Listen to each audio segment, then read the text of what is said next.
All right, just give me a bit because I do not know why.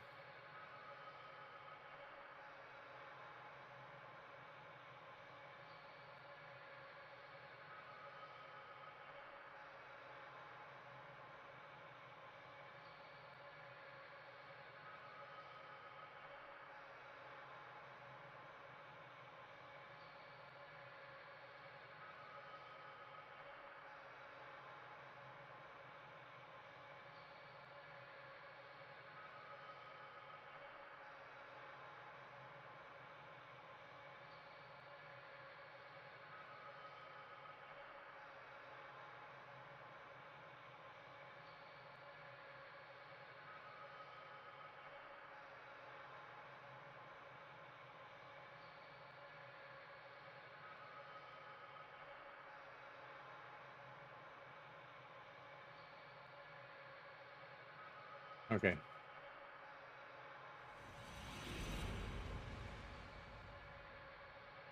A dream has been revealed.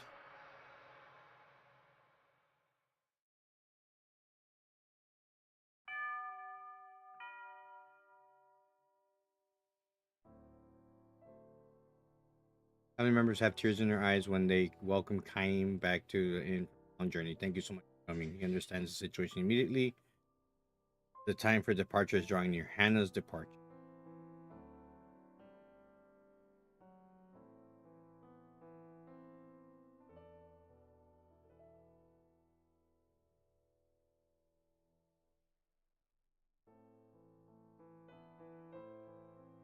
Too soon, too soon. But still, he knows this day would have had to come sometime and not at the distant future.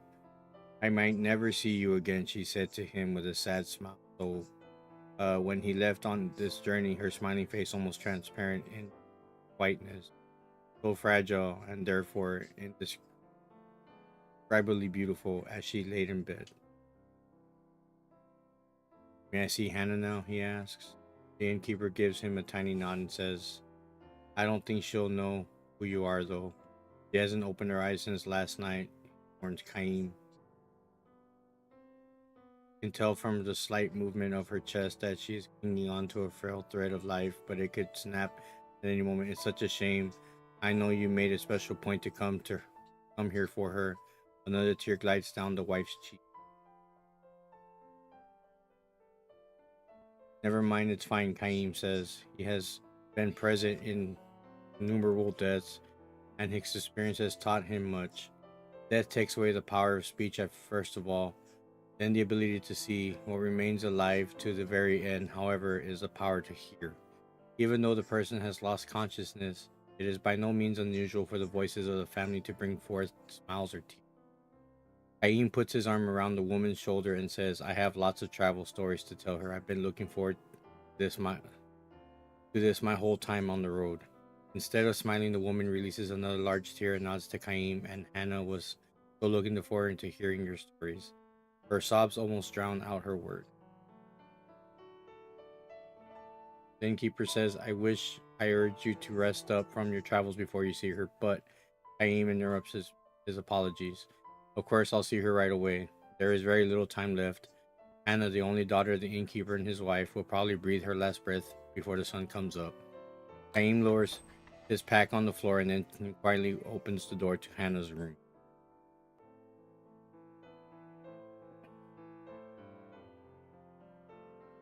Hannah was frail from birth.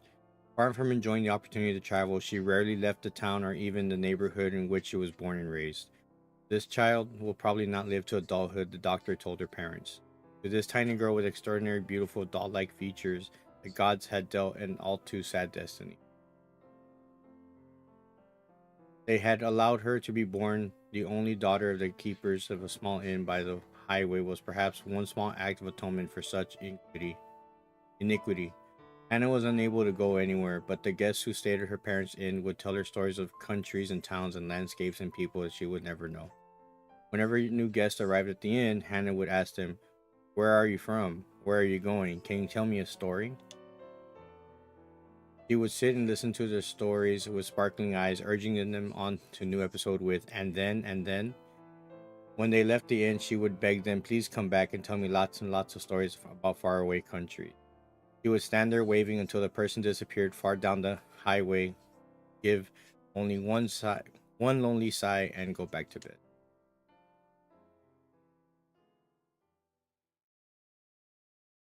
Hannah is sound asleep.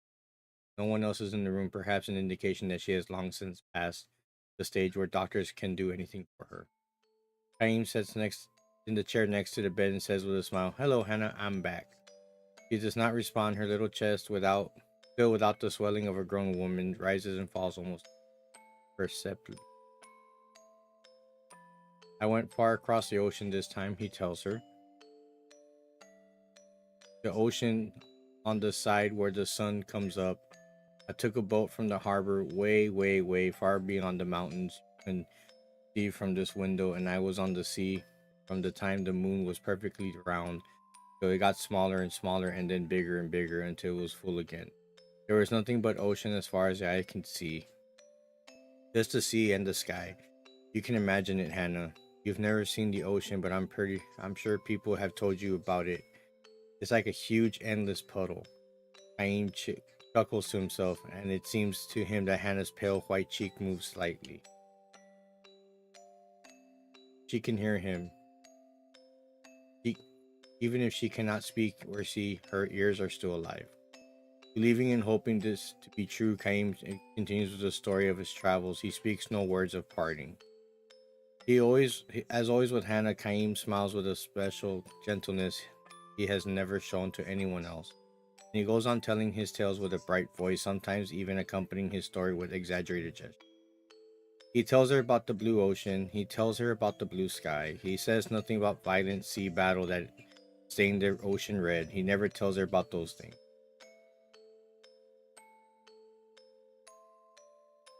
Hannah was still a tiny girl when Cain first visited the inn.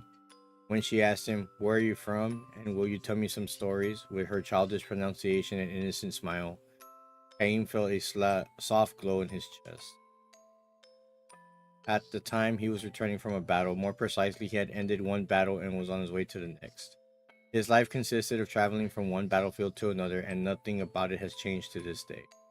He has taken the lives of countless enemy troops, and witnessed the deaths of countless comrades on the field. Moreover, the only thing separating enemies from comrades is the slightest stroke of fortune. Had the gears of destiny turned into a slightly different way, his enemies would have been comrades and his comrades' enemies.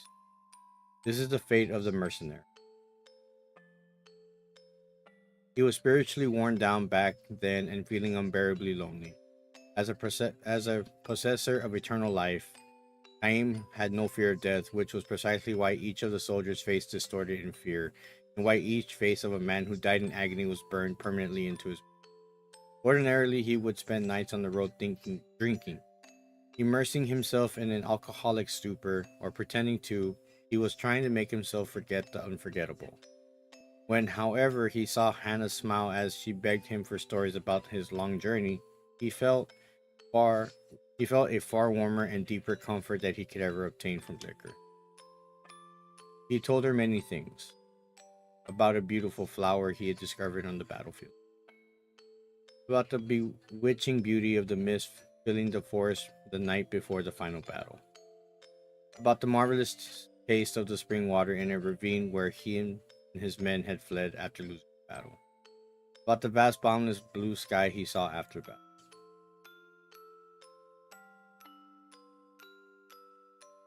He never told her anything sad. He kept his mouth shut about the human ugliness and stupidity he witnessed endlessly on the battlefield. He concealed his position as a mercenary from her, kept silent regarding his reasons for traveling constantly, and spoke only of things that were beautiful and sweet and lovely. He told Hannah only beautiful stories like the road like this, not so much from out of concern for her purity, but for his own sake. These stories are sad. Staying at the inn where Hannah waited to see him turn out to be one of Caim's small pleasures in life. Telling her about the memories he brought back from his journeys, he's felt some degree of salvation, however slight.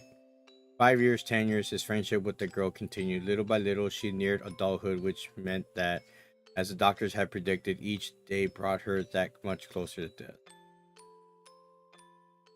And now, Kaim ends the last travel story he will share with her. He can never see her again, can never tell her stories again. Before dawn, when the darkness of night is at its deepest, long pauses enter into Hannah's breathing. The frail thread of her life is about to snap, and Kaim and her parents watch over her. The tiny light that has lodged in Kaim's breast will be extinguished. His lonely travels will begin again tomorrow, his long, long travels without end.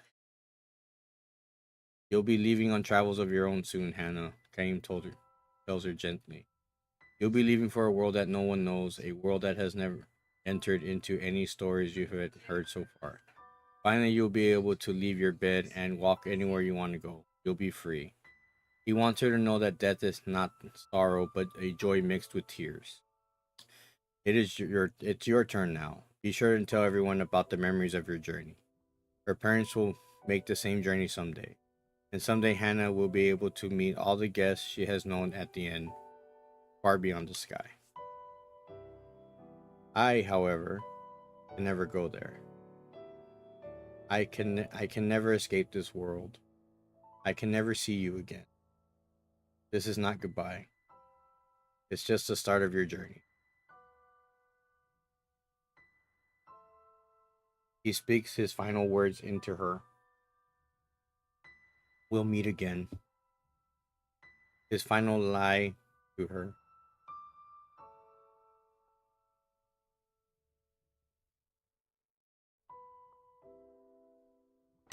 Hannah makes her departure. His face is transfused with a tranquil smile as if she said, "See you soon."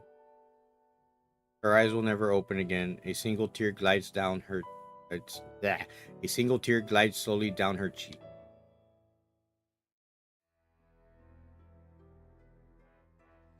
View 1,000 years of dreams tutorial.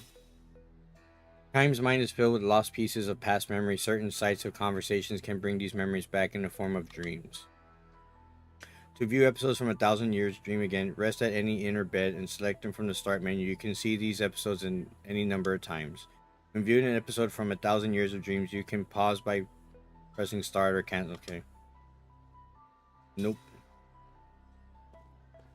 That's just a whole lot of dreams. They're like a trash. Nope.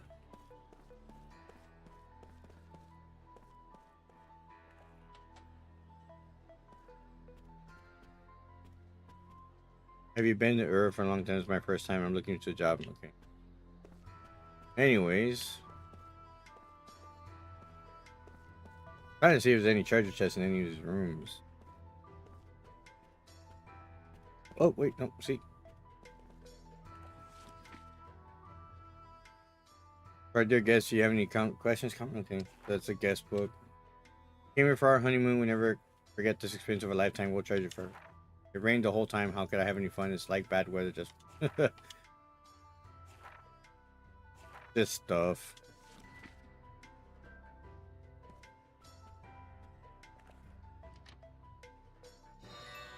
Woohoo! 100 gold.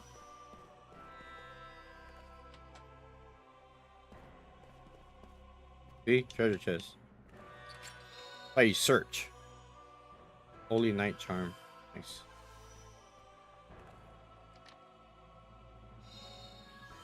Angel Plume. Angel's Plume is like a Phoenix Down.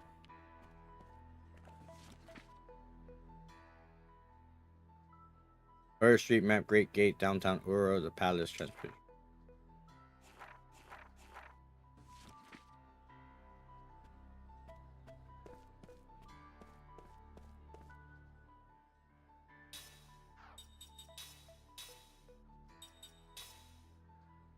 Crisis defense boost, increase magical and physical defense during critical HP status. Sure, I'll put that on.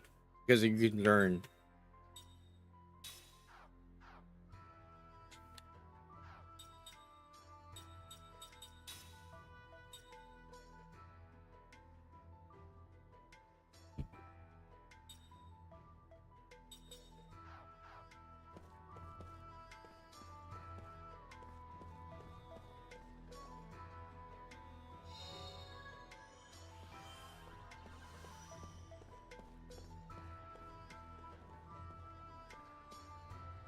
Yeah, let me save. Because it's not like...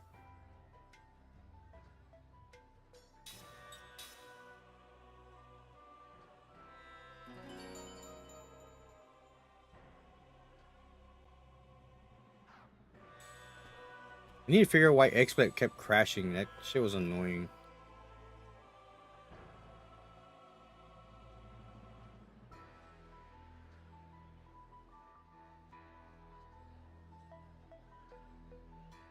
Feel free to use any items you find here. They are compliments of the house. Obviously, I will.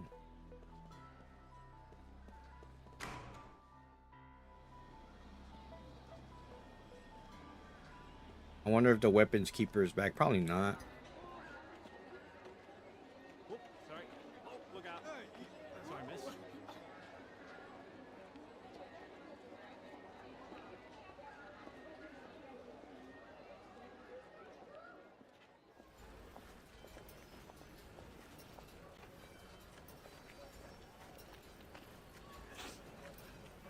He knows he's being followed. Wait, let go! My throat! My throat! Damn! Why are you following me? You're Kai Marganar! I mean, Lord Gungor asked me to do it! It's the truth! I'm supposed to tell you to go to his manor. He has something important to tell you. There you are. Jansen, messenger for Lord Gungora. At your service. He eventually becomes one of our party members. Man, what an attitude. Jeez whiz. Triple H is dead.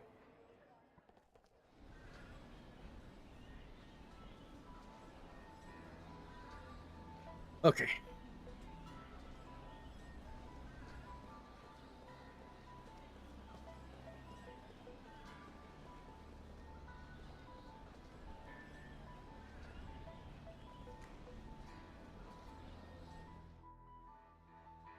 Weapons guy's not back yet. Okay. I guess I don't buy new. I guess I can't buy any new weapons yet.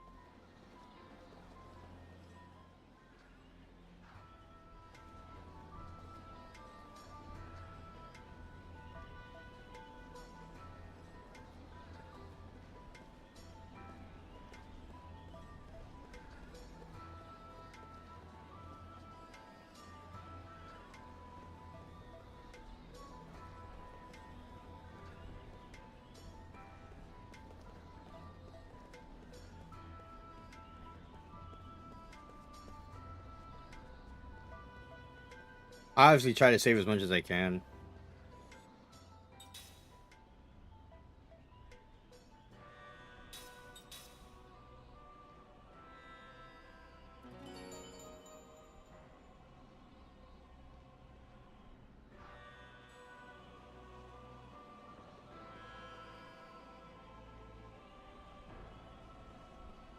Guess I gotta go the other way.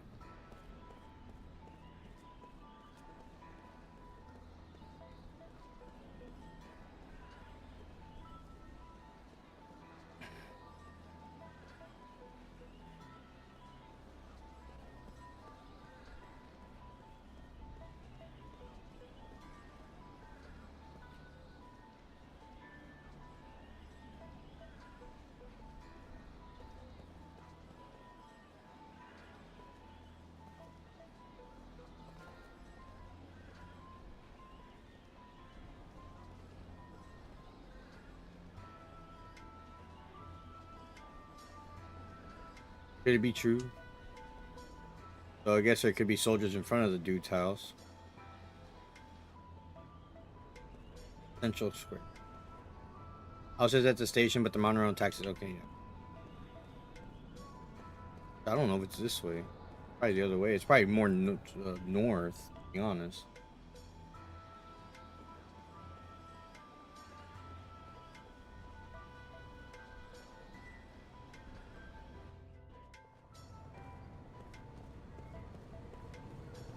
Of course, the beginning of the game is slow.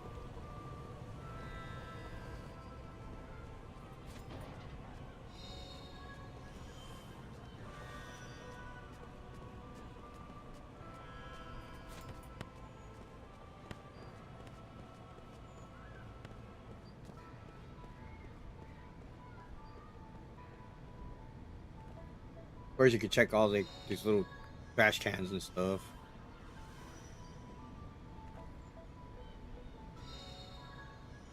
I think at the beginning of the game, they just really like stuffed everything.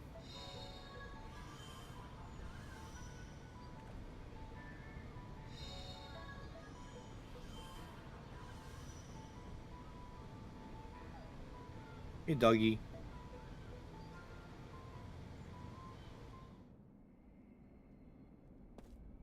Oh, okay, this is mentioned. Is mentioned.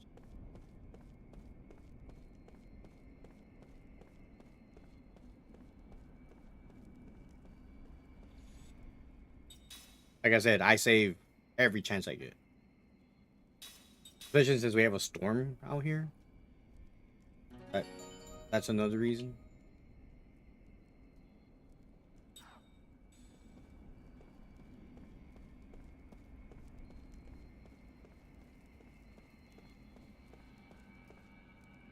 Lord Lord Tolton is currently visiting. Please wait. I know. Another one of our future characters too. Him. House arrest is going too far. I have firmly opposed Roxian on this. Do not despair, Gongora.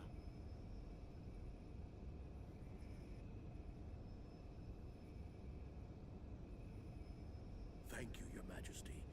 It is much more than I could have asked. Your father would have been pleased.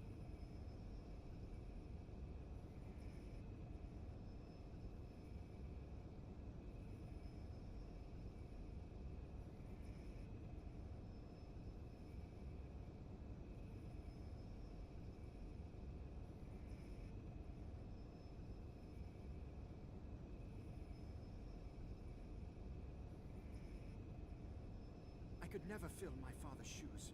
And now that Ura is a republic, I am simply a citizen like everyone else. I am no longer Your Majesty. I respect the royal blood that flows in your veins. It is only fitting that I offer the respect you're due. Do not be foolish. People will think you're a dissident who wants to restore the monarchy.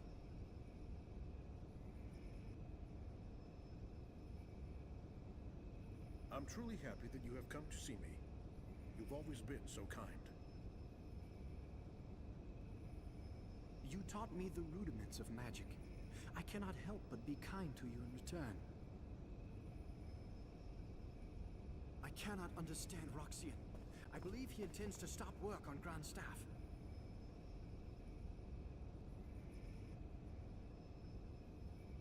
It makes me angry, Gongora. Our entire nation has benefited from magic energy, yet he does not understand the significance of Grand Staff. Nope. If we can increase magic energy with Grand Staff, just think how much better our people's lives would be. We would no longer need soldiers. You have seen the future of Ura, and how Grand Staff can make it happen. Roxian's vision is too narrow for our nation to grow. I am sorry you had to witness that. There is no need to apologize. I'm happy Your Highness understands. But even if they stop Grand Staff, we could develop a newer and far better magic engine. Please let me know what you need, Gongora. I can help you. I am unworthy, Your Highness.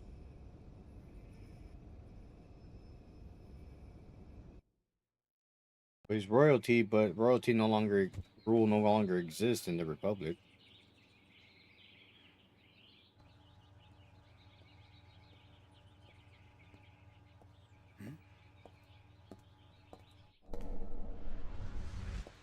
I like how they have these split screen, cut screen, like stuff like that. I haven't seen that in really any other RPGs.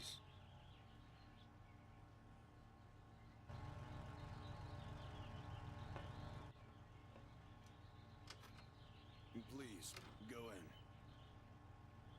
in. I will go in. Only because you asked nicely.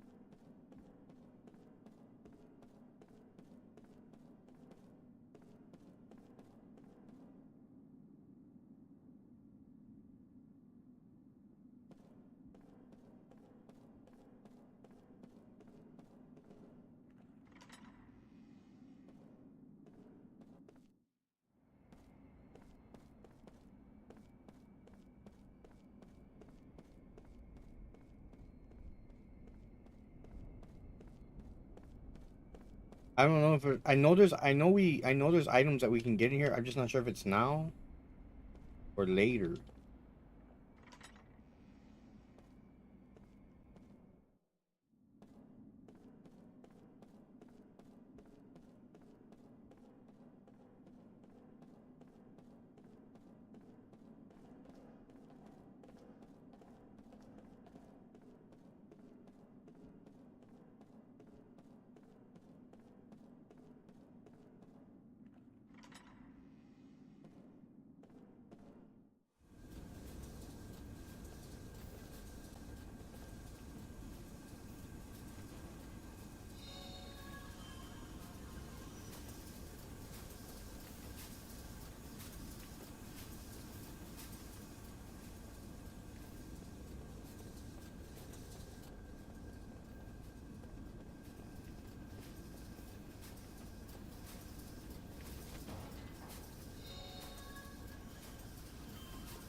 That woman.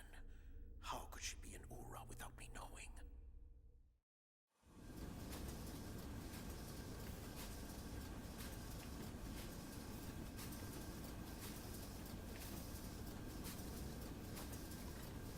I knew there's some things I could get.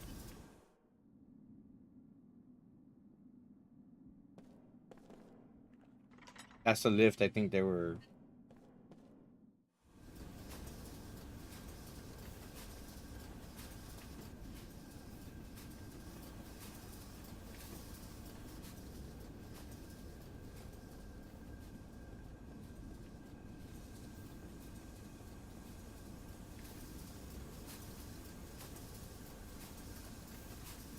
I'll go on the lift in just a bit.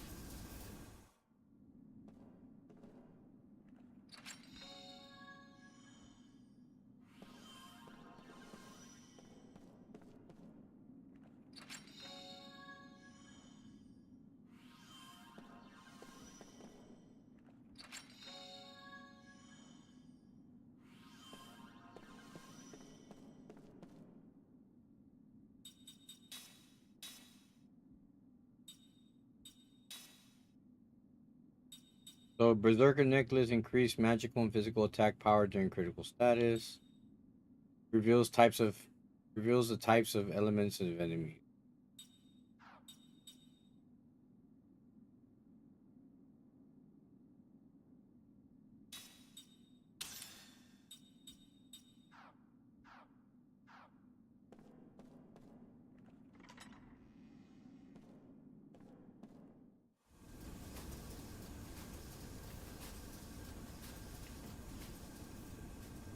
Right now to take the lift.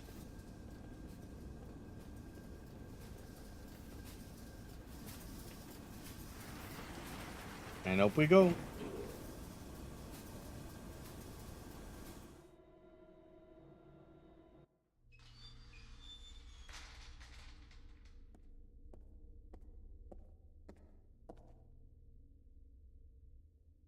Good, you're here.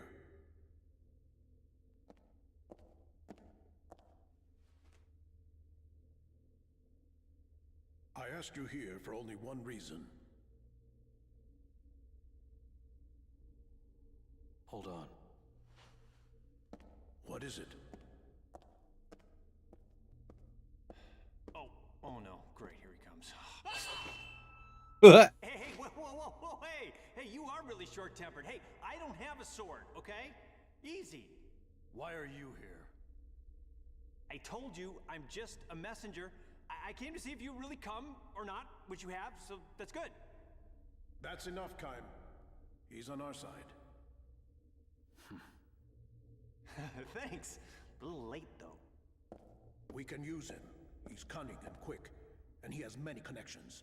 I want you to take him on your investigation of Grand Staff. No way, sir. You know, I thought he'd say that, my lord. His shoes, hello? Look, this other immortal joining the investigation, she might be dangerous. Why? The woman was once a pirate. I don't know how it happened, but she's now a soldier for our army. Well, the past is the past, and I know little else about her. Take Jensen with you. He can help keep her in check. Despite what else he may be, he has a healthy respect for women. So, you know, I heard she was a looker, if you catch my drift. I mean, you've seen her, right? Okay, be that way. You guys are way too serious. Pirate. All right. Understood. All right, then. I'll be there early. Oh, yeah, you can count on it. Remember, Kime, you're the only one I can trust.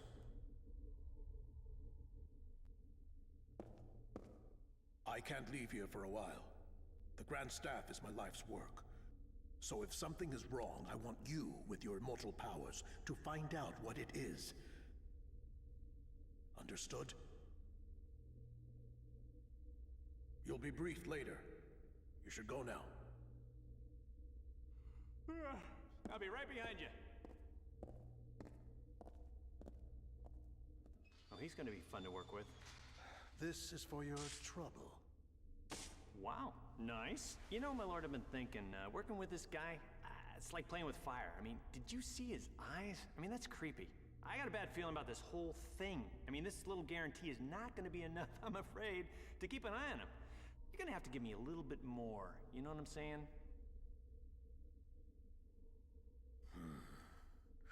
You're already under a magic contract. Don't get greedy. Wow! Whoa, hey, okay, that's some serious mojo, buddy. Easy, easy. Is your fee still unsatisfactory? Okay, not funny. I'm not laughing, okay? I didn't stick my neck out for this, okay? Jeez, everyone's a pain in the ass. I'm taking a bath. That's pretty funny.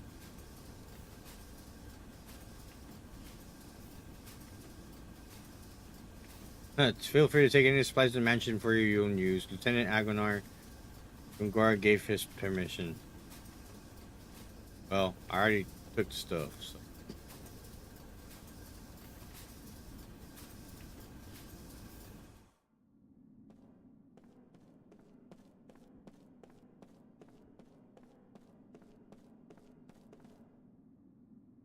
Do you have everything you need for your journey? You should prepare yourself well so that you may be better fulfilled expectations.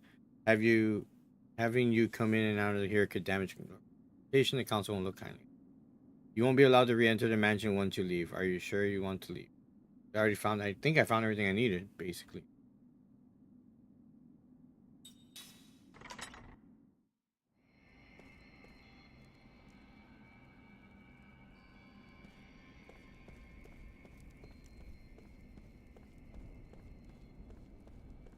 Like any RPG, the game usually starts slow.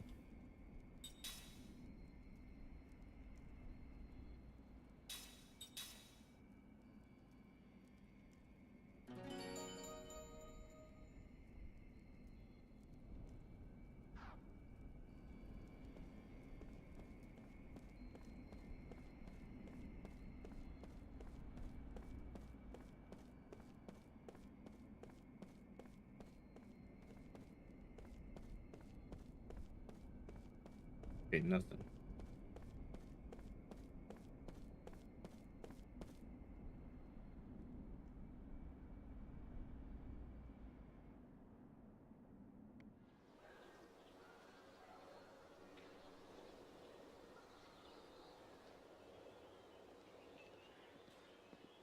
Hey!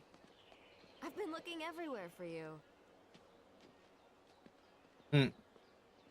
I heard about the Grand Staff investigation. Looks like we both got the short end of the stick. Yep. It's not enough that we just keep surviving, eh?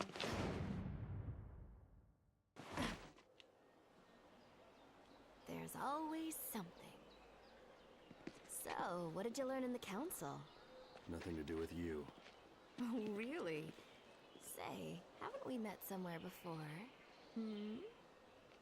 Ugh. Nothing to worry about if you can't remember. Neither can I. You too, huh? I can't recall a thing. All I know is that my name seems to be Seth Balmore. People say I used to be a pirate. Isn't it strange that both of us lost our memory and are immortal? Maybe we met a long time ago. I Maybe. sort of get that feeling when I look at you. When we met before, were we enemies? Or allies? Or maybe even lovers? Looking forward to starting our journey tomorrow, Kaim Arganar. Tomorrow? You still haven't been contacted by the council? You set out for Grand Staff tomorrow morning. I thought you would have heard by now. Oh, by the way, I'll be joining you on your little trip. So you are going with me then? Being late is strictly forbidden. Alrighty.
Anyways.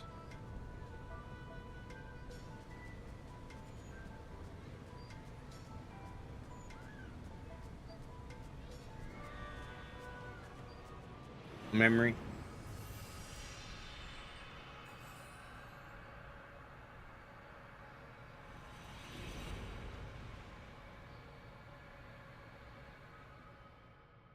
Another dream has been revealed.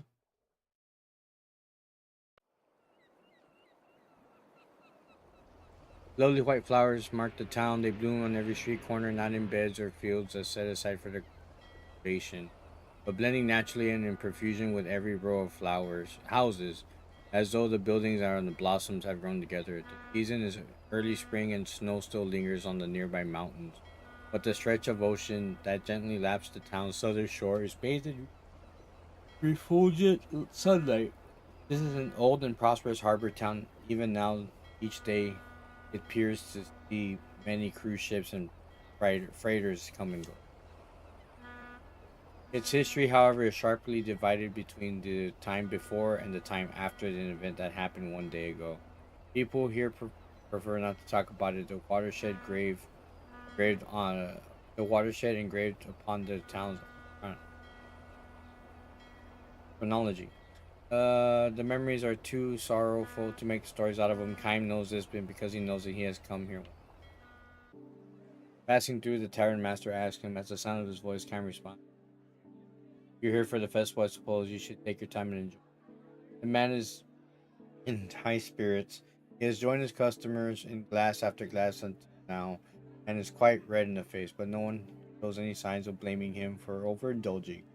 Even, even every seat in the tavern is filled, and the air reverberates with laughter. Happy voices can be heard now and then, as well as from the other road outside. The entire town is celebrating once each year. The festival has people making merry all night long. I hope you've got a room for the night, sir. Too late to find one now. Every inn is full, overflowing. So it seems.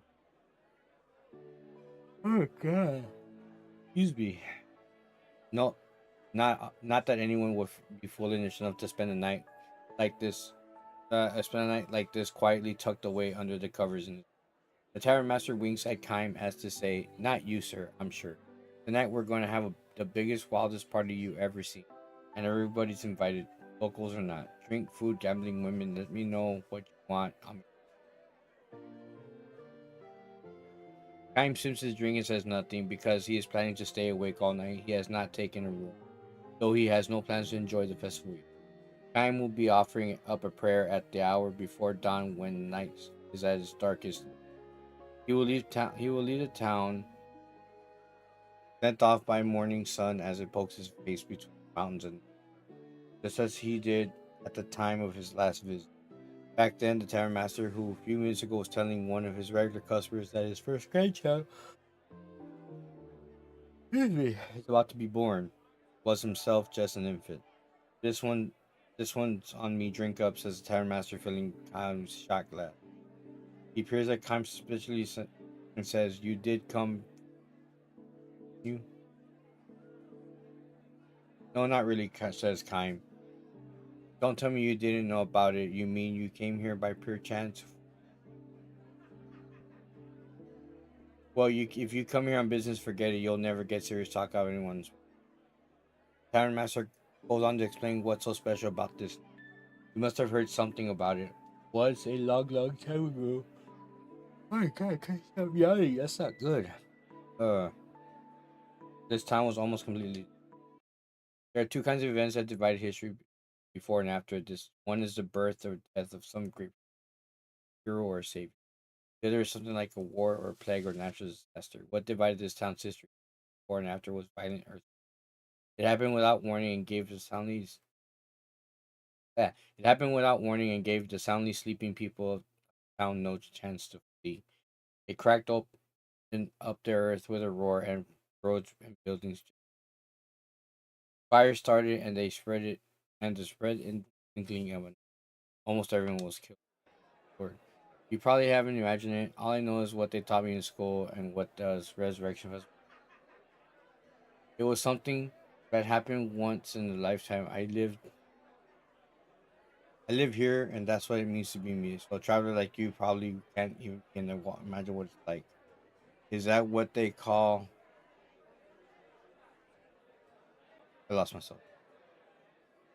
This is what they call the Holiday Resurrections Festival. The town was resurrected by total ruin to this. That what's the celebration is all about. Cam gives a man a grim smile and sips his liquor. "What's so funny?" That's the Tavern Massacre. Last time I was here, they were calling it Earthquake Memorial Day. It wasn't a festival of any kind celebrating. What are you talking about? It has been the Resurrection Festival for since I was a kid. That was before you were old enough to remember anything, huh? And before that, they called it a constellation of spirits. They burned a candle for each person who died and prayed for the rest. That sounds like Cinco de Mayo. I mean, not Cinco de Mayo. Dia de los Muertos, Day of the Dead. They burned a candle for each person who died and prayed for them to be in peace. And it was a festival with lots of crying. You sound as you saw something happen yourself.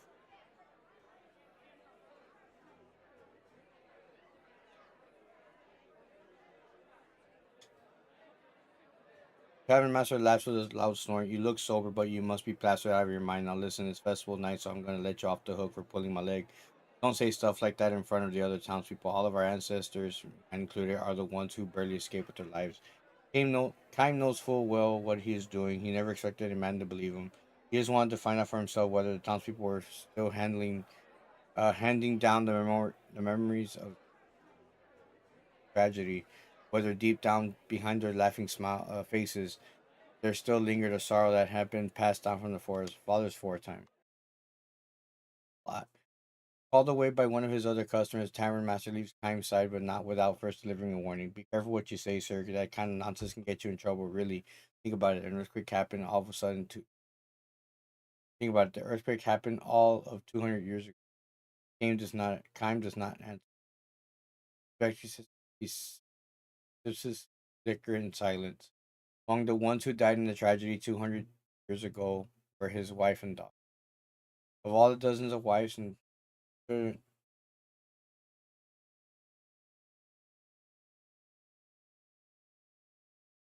uh, that Kaim had his eternal life. His wife and child he had here were especially unforgettable. It's a lot to read. I'm just gonna. It's sad. Ugh. Look how big the buds are. They'll be blooming any time now, she said happily when they found the white flowers on the road near the house. Tomorrow maybe Kaim wondered out loud. Absolutely, his wife chimed merrily. Get up tomorrow early tomorrow morning and have a look. Poor little flowers, though, said the daughter. Nice they bloom, but they'll wither right away. All the better, said Kaim's wife. It's good luck that you get to see them blooming. That makes it. It makes. It may be fun for us to answer the girl, but I think about the poor flowers. They work so hard to open up and they wither the same day. It's sad. Well, yes, I guess so. The momentary air of sadness flowed into the room, but Kaim quickly dispelled it with a laugh. Happiness is not the same thing as longevity, he proclaimed. What does it mean, Papa? It may not bloom for long, but flowers happy if they can open up the prettiest blossom and give a perfume. It knows how to make while. The girl seemed to be having trouble grasping this and sadly nodded with a little sigh. Then she broke into a smile and said, "It must be true if you say so, Papa. Your smile is more beautiful than any other flower in full bloom." He should have said it to her. Time later regretted that he did not. The words he had uttered so carelessly, he came to realize turned out to be something of a prophecy. Well, now, young lady, he said, if you're growing up, getting up early to see the flowers tomorrow morning, you better get to bed now. All right, Papa, if I really have to, I'm going to bed too, Kaim's wife said. Said Kaim's wife. Okay then, good night, Papa, his wife said to Kaim. Good night, dear. I really am going to bed now. Good night, Kaim replied, enjoying one last cup to ease. These turned out to be the last words the family shared. Ugh. Telling you, dude, is depressing. A lot of these stories are sad. A violent earthquake struck the town before dawn. Kaim's house collapsed in a heap of rubble. Kaim's two loved ones departed for that distant other world before they could have wakened from their deep sleep without ever having a chance to say good morning to him. The morning sun rose on the town that had been destroyed in an instant, and amid the rubble, the flowers were blue. The white flowers that Kaim's daughter had wanted to see so badly see. That Kaim's thought to lay a flower an offering on his daughter's cold corpse, but abandoned the idea. He could not bring himself to pick a flower. No one, no living being on the face of the earth. He realized he had the right to snatch the life of a flower that's possessed life for all day. Kaim can never say to his daughter, "You go first to heaven away from me. I'll be there before long." No one, nor would he ever know the joy of reunion with his. To live for 1,000 years meant bearing the pain of 1,000 years of partings. Damn. Kaim's story continued his long journey. A dizzying number of years and months flowed by, years and months in which numberless wars and natural calamities scourged the earth. People were born and they died. They loved each other and were parted from the ones they loved. There were joys behind measure and sorrows. These joy, their joys, there were joys beyond measure and sorrows just as measureless. People fought and argued without end. They loved, they also loved and forgave each other. And thus his history built was history built up for the tears of the past, evolved gradually into prayers for the future.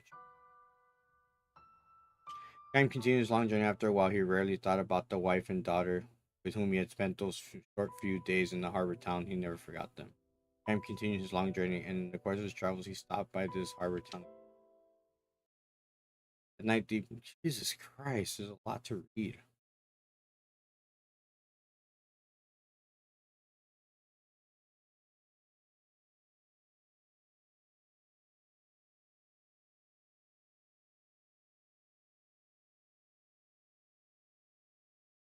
But yeah, like if you read these stories, are pretty sad.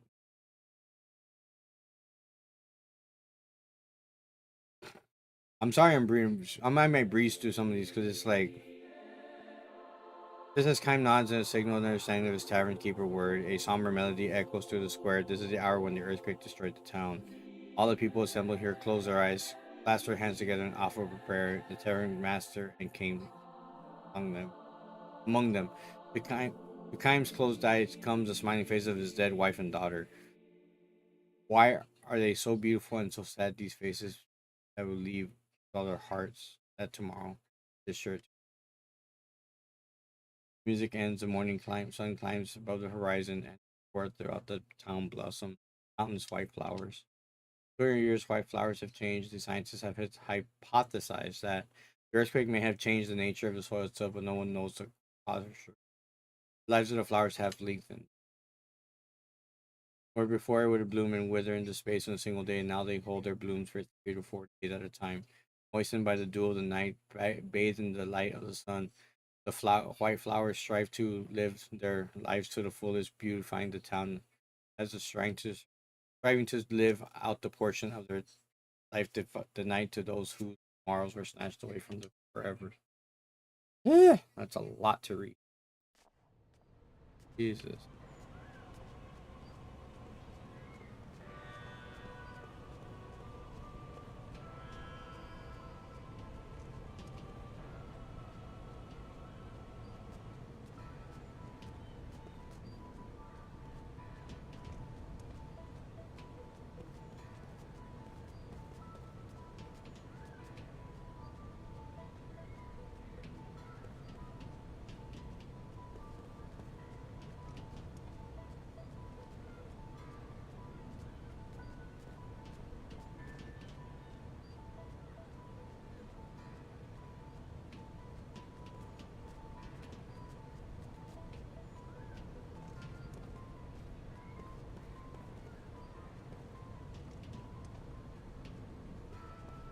I thought maybe you put those together, it might do something this time.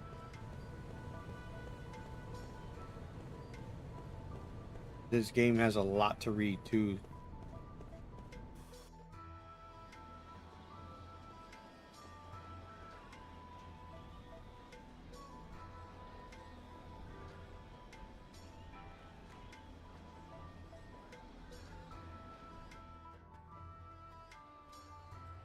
Back to the end.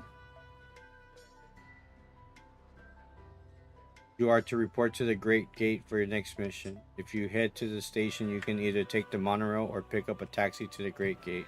Be careful out there. So I gotta go to the Great Gate.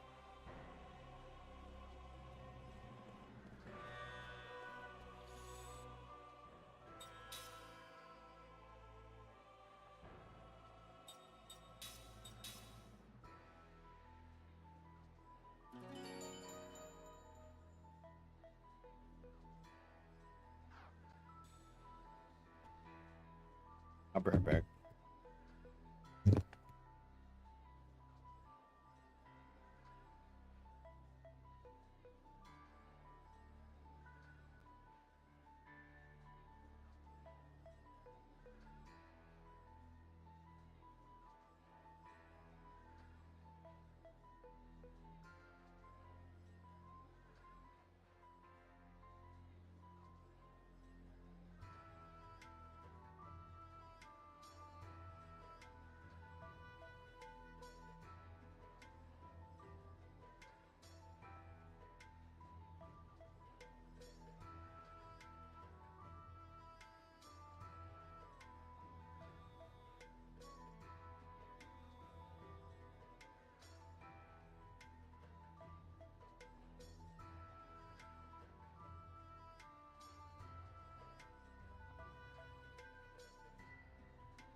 Okay.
Hungry, I guess.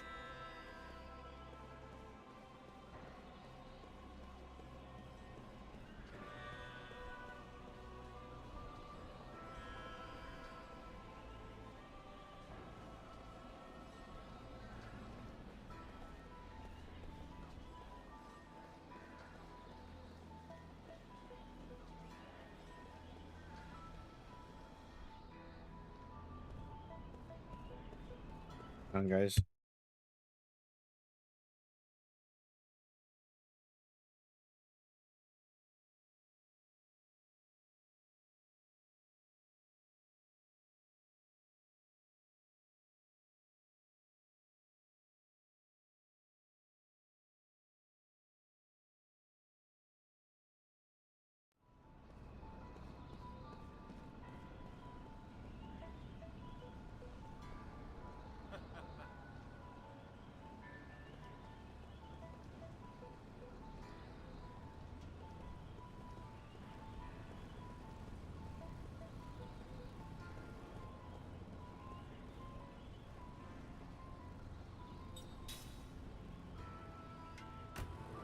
Take me to the Great Gate.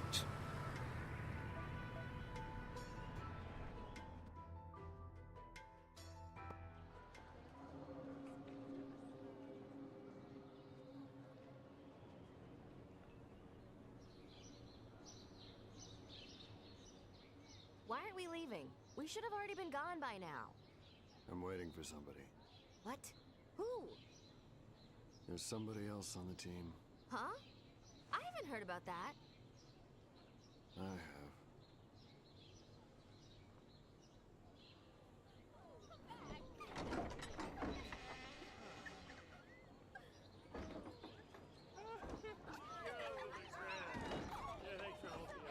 Of course, he's drunk.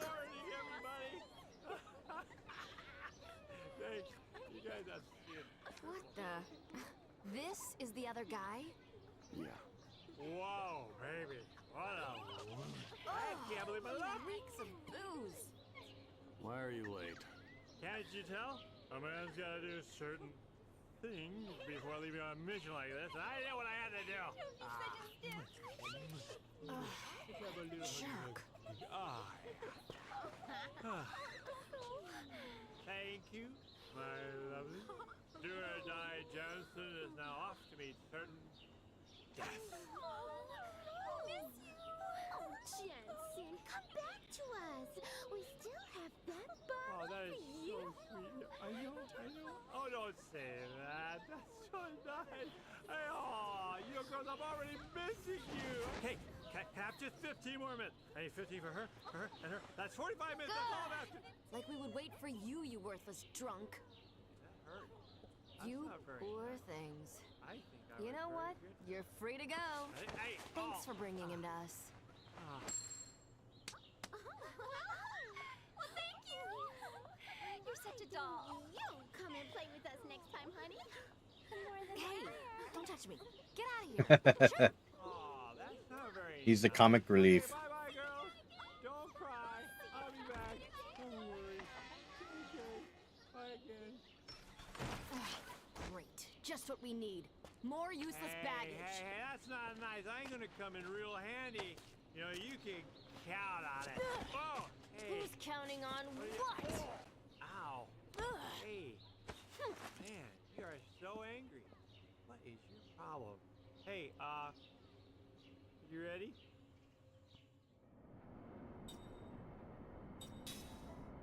Mortals like Jensen can learn new skills by raising their level, but immortals don't acquire new skills by leveling. That's what's crazy.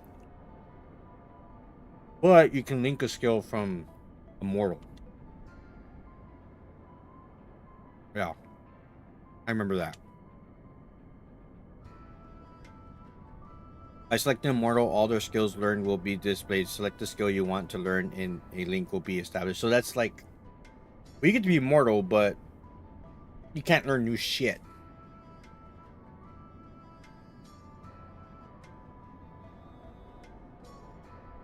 I mean, you learn stuff, but if you link to that mortal, like, weird. An immortal using skill link with immortal can only earn SP towards the linked skill if they both are in the formation. After using the skill link, don't forget to set the battle formation. Skills can also be learned from accessories. Some accessories grant the user the effects of a skill by simply equipping them. The skills learned from the mortals will not be effective until you assign these skill slots. Immortals can use skills assigned to the skill slots. Don't forget to okay. Nope.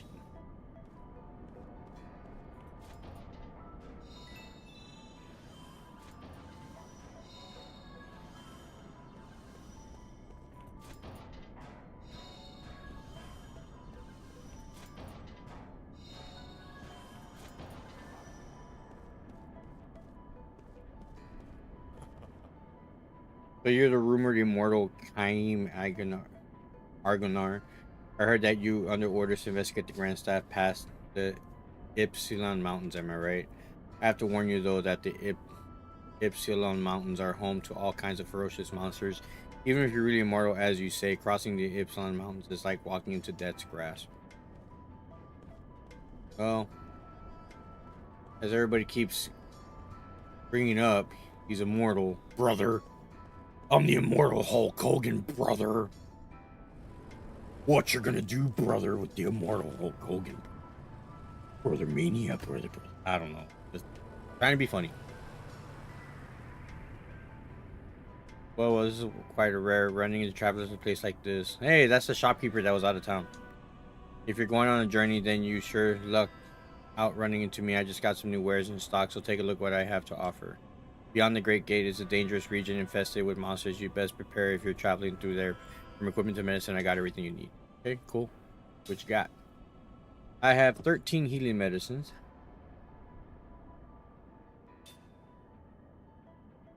Steal. Peace bracelet. Steal an enemy. Steal an item from one enemy.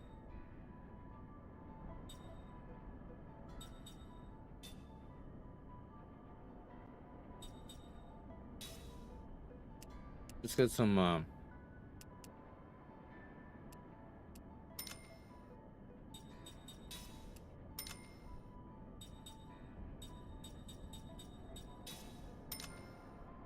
don't know, I'm just gonna take one of those. Take two more of those.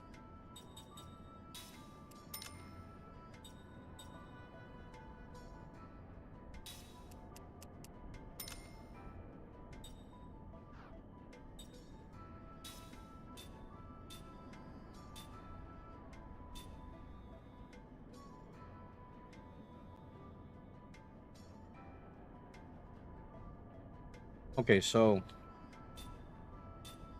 I can sell stuff if I want.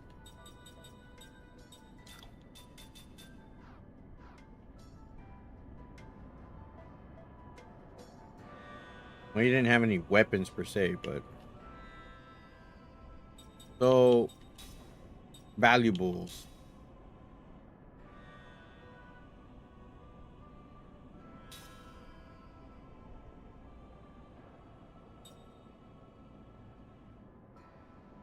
A black pearl presented from Gungara to Jensen. I'm sure. I don't know if these are things. I forget if these are things that a regular sea that you would find anywhere.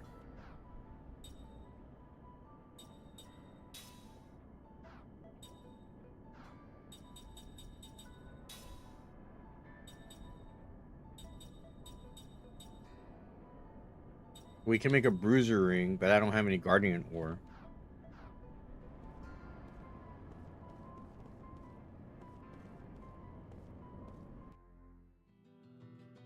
Only thing is we don't really. We have to pick like where we're going. Like we don't get to. I like the music, the world map music.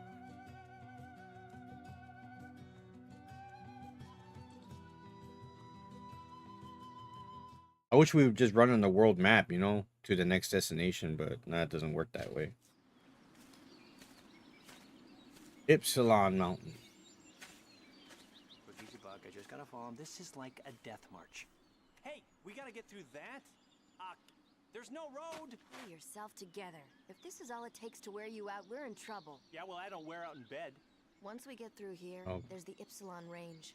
Those mountains are steep and rugged. The weather is unpredictable. And since the ground is unstable, we have to be on the lookout for rock slides too.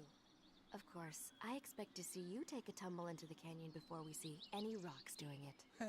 Yeah, funny. You know, Lord Gungora was saying you have a problem with your memory, right? I mean, you sure know these mountains well enough. And of course, you know you shave your legs every day and you pluck your eyebrows. And you owe me money, so I'm confused. You sure you really don't remember? My body remembers. What? There was a time when I used to rush through here. I was a pirate, and supposedly I also went through these mountains. But I just don't know what the truth is. I don't have any answers. Huh. Well, what about you? Did anyone tell you what you once were? No, Nothing? Nope. nothing. Well, since you're so upbeat and happy, I doubt if anyone would remember you. That's fine with me. Oh? My body also remembers. How so? Just that it was painful. If I happen to remember, and my past didn't amount to much, then I think it's probably better to have never remembered. Oh yeah, that's smart. Kaim, there's no need to rush it. Your memories will come back gradually. And they're not all bad. What? No breaks? You just had one. Yeah, how about some water? A little fruit? Oh How my about a god. foot massage? My feet don't stink. Kaim, you up for that? Hello? So annoying.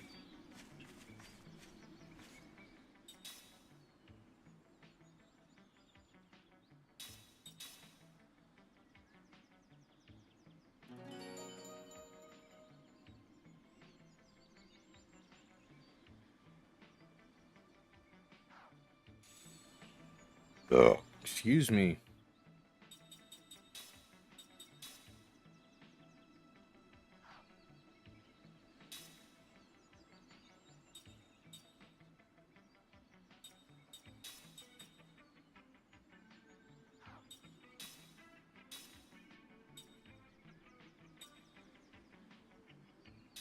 Start with steel.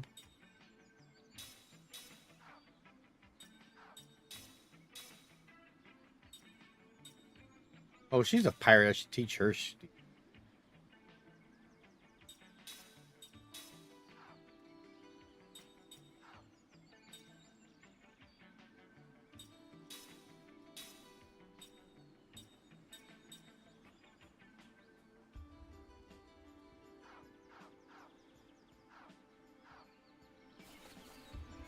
All right, here we go.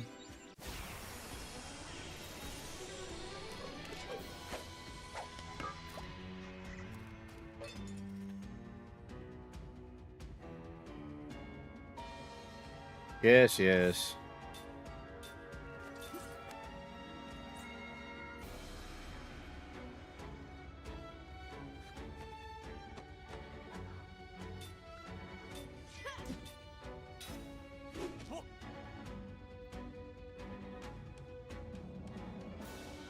Enemy guard counter or guard condition.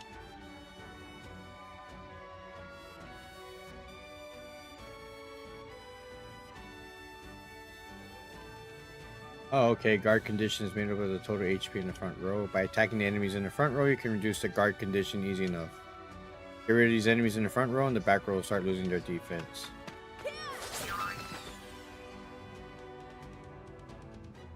Yep.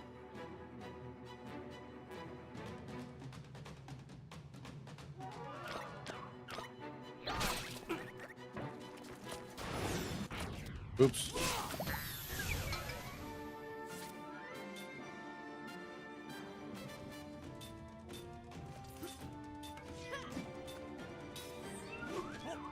They're casting a spell. Don't say. Here's a little hint for you. See the action order? Yep. Well, you punched out the guy who was trying to cast a spell, right? The extended amount of time he needs to pull the spell off is called casting interference. If you manage to cause enough interference, you can keep the spell from popping off till next turn. Well, enough talk. Let's take care of this right. That wasn't very fun. Now we're gonna get SP. Sure. Spells can be bought in stores or learned by raising your level. Merely acquiring a spell does not mean you can use it. Spells can only be used when you equip the skills needed for the spell in question. View the menu. Yep. I know that already. Oh.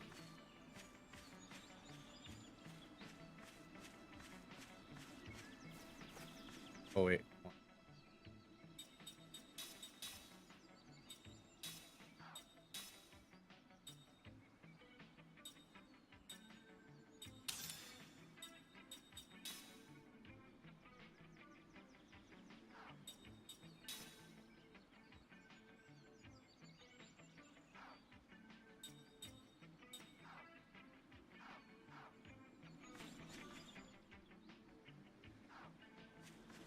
What are their levels? 10, 10, 9. Okay.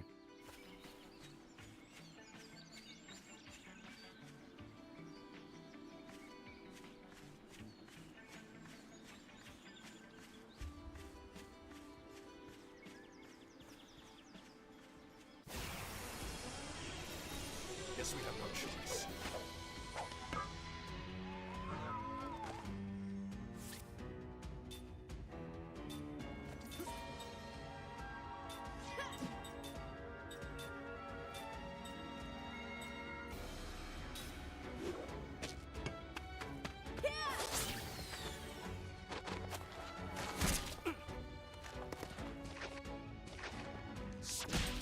Ow.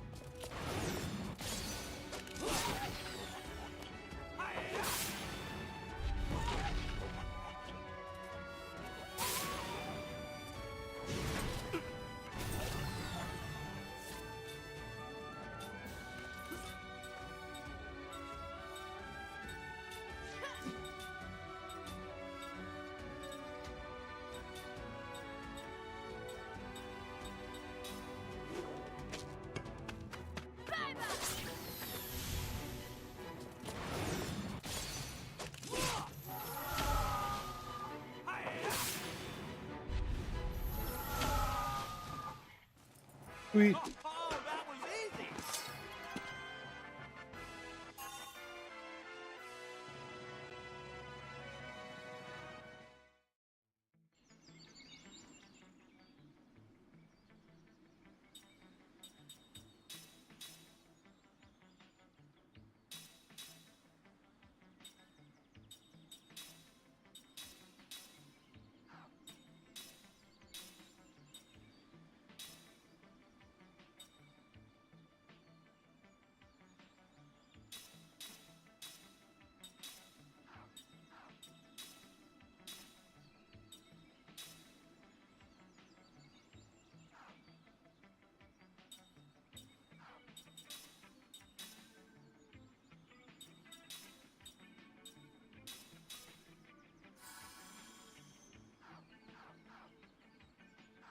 Heal him a little bit.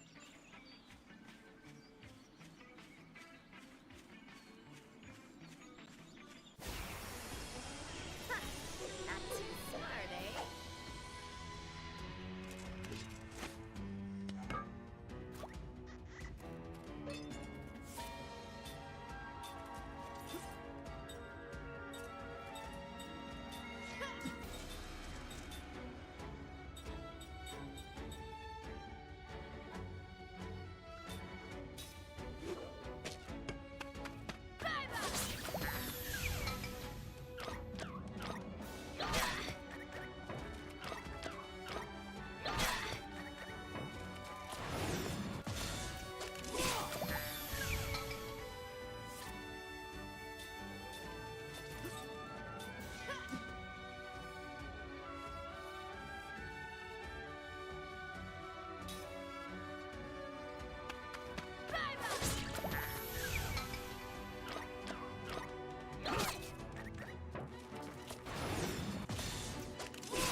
Okay, I guess I didn't need to cast anything. That was close.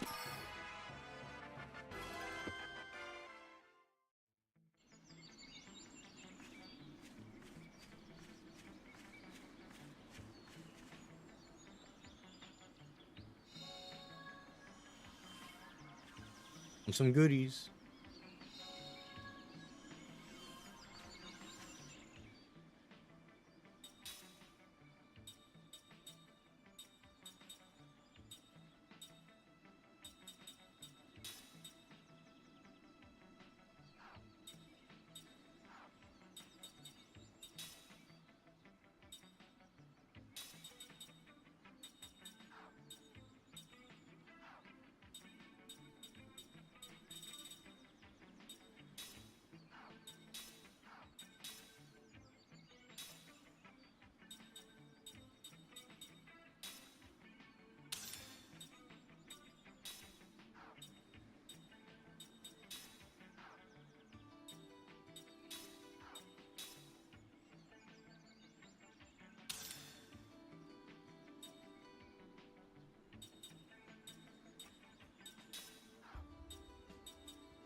Alright, let's continue, shall we?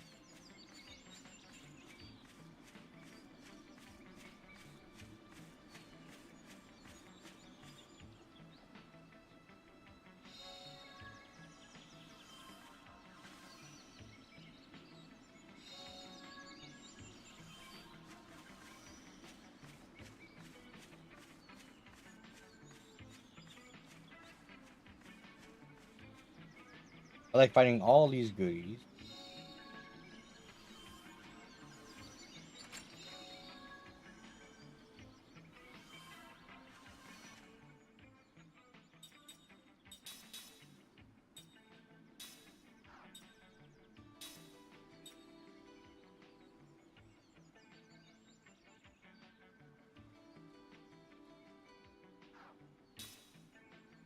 Covers GC when using defend while being attacked.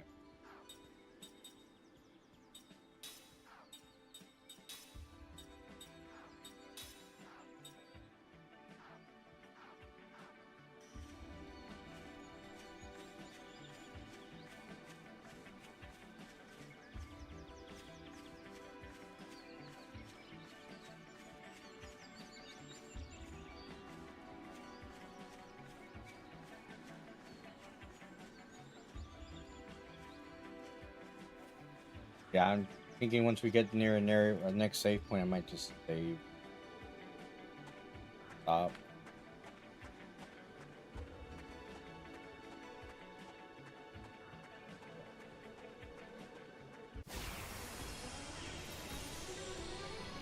Oh yeah! Let's get it on!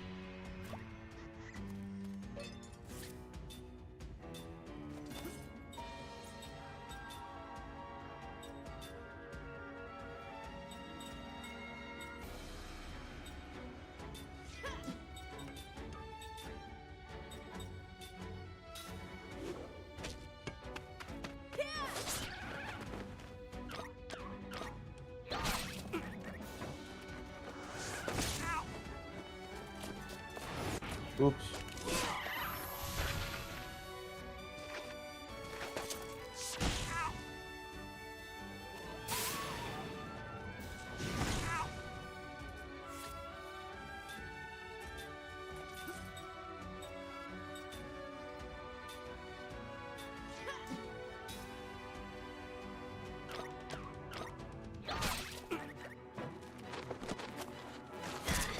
Damn.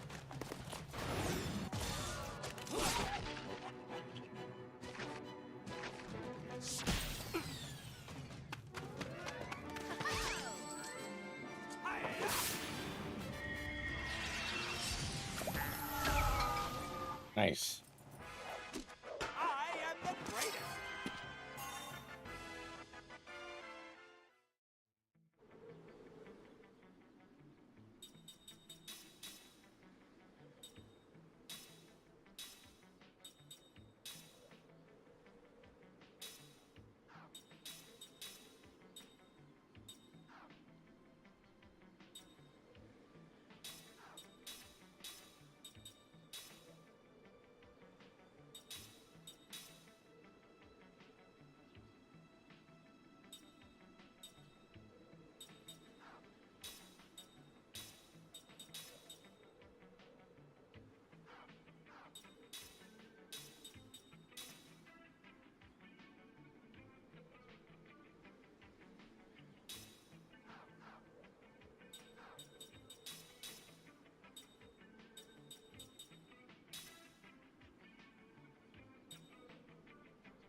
I thought there was something there, but I guess not. Dead end. Guess we have no choice.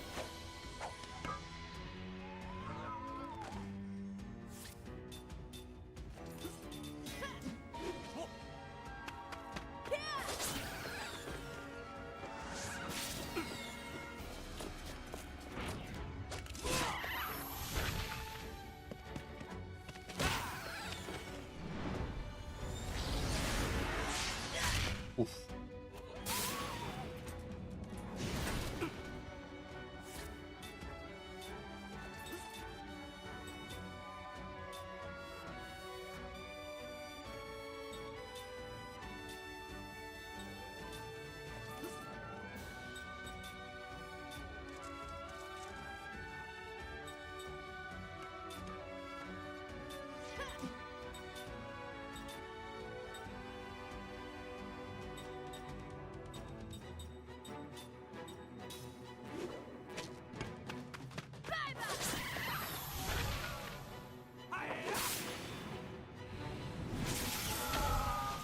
Nice. I am the greatest.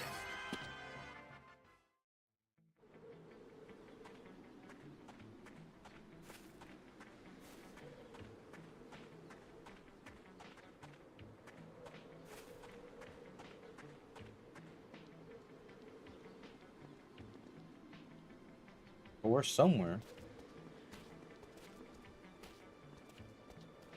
Hey, I want to ask a favor. I'm just gonna ask this once, okay? Will you listen?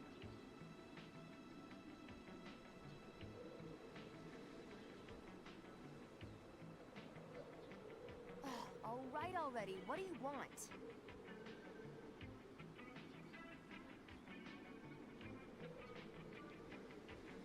Whining. Okay. Is that all you can say? Can't we just rest in that hut over there? All you do is complain, complain, complain. I'm not like you two. I'm a normal human being. What should we do? All right, let's rest. Thank you.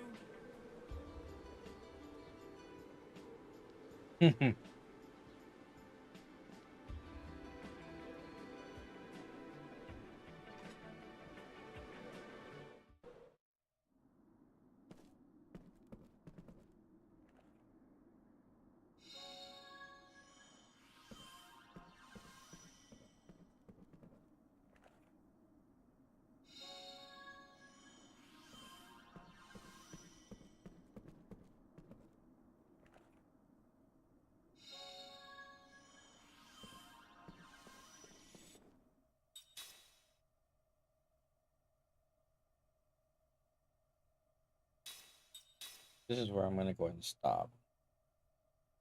Heavy. I know I feel like I'm here, and I need to figure out why my XSplit also is crashing while trying to stream this. Then I have drop frames again on OBS, but I haven't seen any drop frames today, like my stream picking up. So I have no idea what it is. I probably need to reset my network, but I'll do that another day. I'm gonna go ahead and stop it here for this stream. Um, we'll definitely pick this game up. We'll definitely continue this game. In the meantime, until Final Fantasy 16 releases. Once Final Fantasy 16 releases, then that'll be the other game, my other main game that I'll be doing. So, but I want to play this for now until then. So this will be a good time filler until then. And then of course we're gonna continue with the Let's Try series. I just need to see what's the next game I want to do because I have I have a big library from Switch, my PC games, retro. It's a good mix. So I was thinking about Kirby's Forbidden something. I think it's